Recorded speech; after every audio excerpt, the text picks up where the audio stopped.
Today we learned a lot more about the impact that COVID-19 is having on medical offices all across the state of Indiana. A recent survey by the Indiana State Medical Association found that 70% of medical practices right now are reducing their staffing and their staff hours. More than 50% of practices anticipate further reductions of staff over the next several weeks to 2 months because the patient visits are down significantly. The state figures show that there are 157,000 Hoosiers who work in medical services, and it's big business. Back in 2018, it pumped about $26.4 billion into Indiana's economy.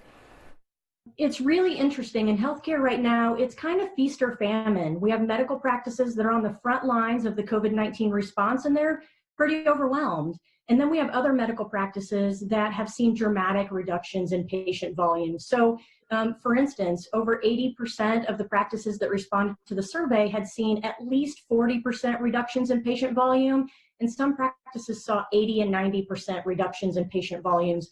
Those practices are businesses like everybody else, and so they have to adjust and think about reductions in their workforce, reducing staff hours, and layoffs.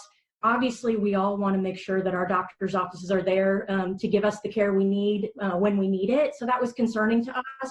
But what's really alarming too, and this is really the first measure we've seen of this, is it's really an indication of how much patients just are not seeking the medical care they continue to need right now, whether that's conditions they already have or whether that's the preventative screenings and things like vaccinations that still continue to be important to Hoosier health.